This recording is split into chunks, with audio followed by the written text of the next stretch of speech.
Kalau dengan kata Korea, apa sih yang nggak pikirkan?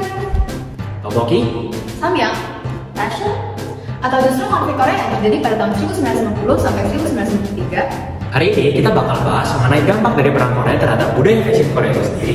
Kira-kira menurut murid dan harapan apa saja ya dampaknya? Jadi karena perang kan Korut jadi menyendiri gitu, jadi susah kita kalau misalnya mau ada komunikasi sama Korut. Tingkat kemiskinan sama kelaparan di Korut jauh lebih tinggi daripada Korsel karena di Korut mereka ada stratifikasi sosial.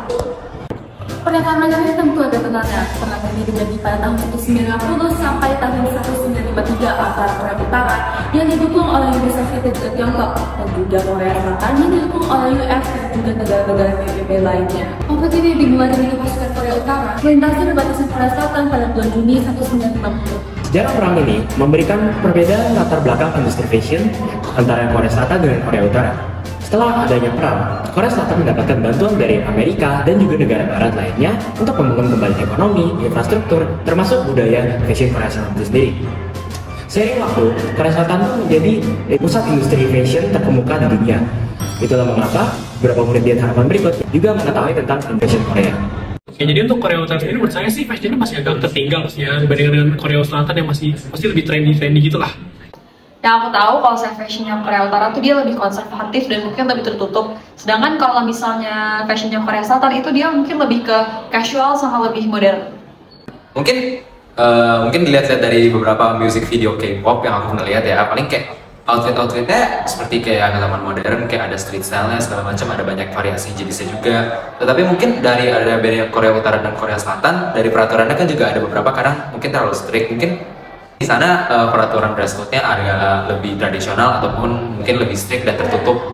Narasumber kami juga membagikan faktor yang mempengaruhi fashion Korea Selatan dan Korea Utara. Kalau dari sejarah perkembangan Korea Selatan dan Utara ini, kalau lihat situasi politik sama budayanya dan lain-lain itu, gimana sih kira-kira hal tersebut sampai mempengaruhi aspek fashion di sana?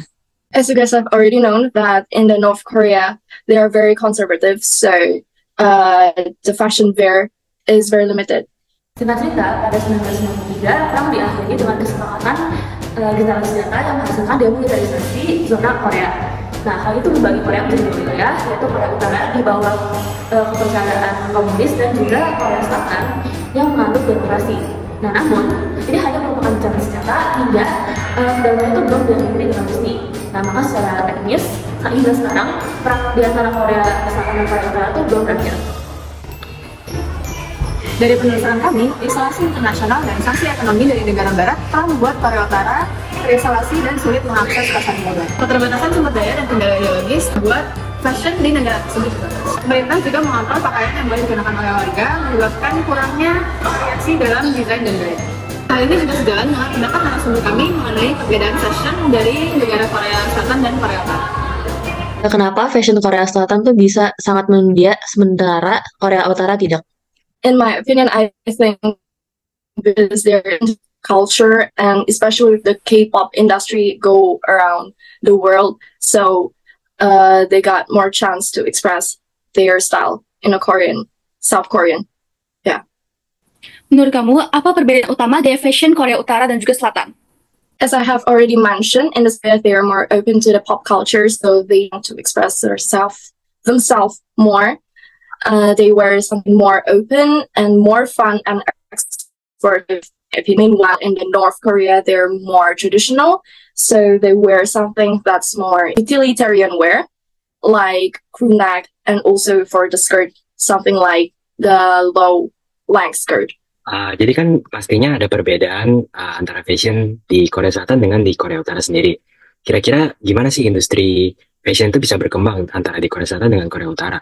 I think it's harder in the North Korean because they are very closed, so it's very hard for fashion to expand in the North Korea.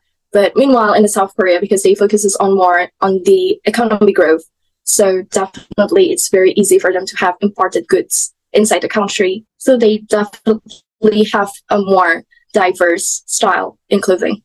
Nah, itu adalah sedikit mengenai perang Korea. Tapi pernah nggak sih kalian mikir, apakah Korea Selatan yang terbuka terhadap fashion luar sama dulunya berlaku positif dan memberi perkembangan? Menurut saya. Atau justru Korea Utara yang tidak membuka diri jauh lebih baik karena bisa mempertahankan ciri khas negara mereka.